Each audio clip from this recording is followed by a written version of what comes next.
చాలా మంది హిందువులు కూడా ఒక మాట గొర్రెలుగా చెప్తుంటారు. ఏమని చెప్తారంటే, మాకు కష్టం వచ్చినప్పుడు మేము క్రైస్తవుని నమ్ముకున్నాము. పచ్చిగా చెప్పాలంటే క్రైస్తవుని నమ్ముకున్నాకే మా కష్టాలు తీరాయి అని చెప్తారు. దానిపైన మీరేం చెప్తారు? చెప్తా. కష్టం అంటే ఏంటి? మోకాలు నొప్పినా, నడు నొప్పా, హార్ట్ అటాకా? కాదు. అవే వాళ్ళ దృష్టిలో అవే. టచ్ గడ్డ పగిలిపోను అని టీవీలో వీడు ప్రేజ్ చేస్తాడు. ఎవడు? మన బెల్లంపల్లి ప్రవీణ్.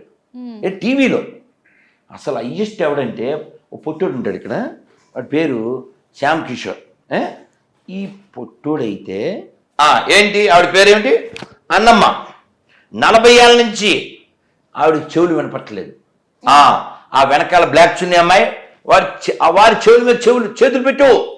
ఇది వీడియో కాల్లో చెవుల్లో చేతులు పెట్టావా?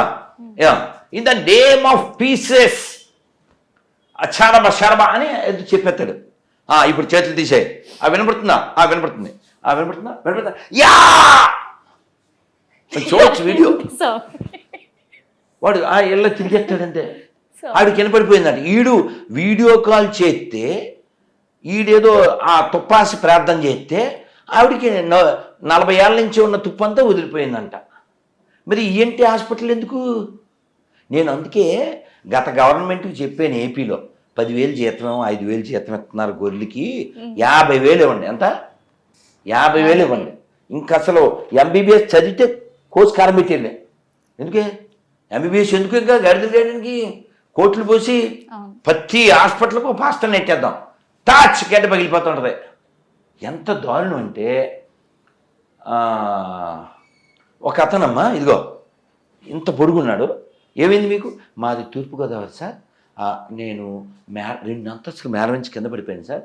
పడిపోగానే పక్కటెముకలు ఫట్మని ఇరిగిపోయినాయి. ఎలా ఇరిగిపోయినాయి? ఫట్మని ఇరిగిపోయినాయి. అలా అనగానే అరేహా అని వస్తుంది అనమాట. వచ్చాక మరి ఇప్పుడు నీకేమనిపిస్తుంది? నాకు పరిగెత్తాలనిపిస్తుందా?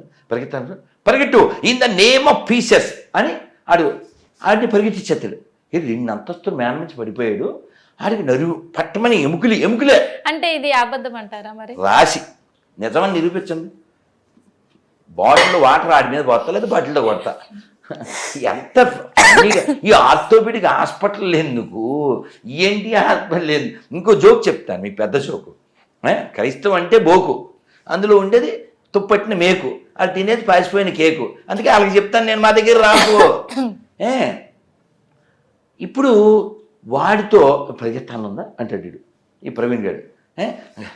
చెరుకు తోటలో చేటడి బియ్యం దువ్విచ్చి అని పరిగెట్టేస్తాడు ఆ గ్రౌండ్ మీద, ర్యాంప్ మీద. ఈ ర్యాంప్ గాడు ఇక్కడ జోక్ ఏంటంటే, అసలు ఇవన్నీ వీడు చేయగలిగిన వాడు. నా పాయింట్ అమ్మా, ఇలా ఎవరినంటే ఆడిని స్టేజ్ మీద ఆర్టిస్టులను అందరినీ బాగు చేసేస్తున్నాడు కదా.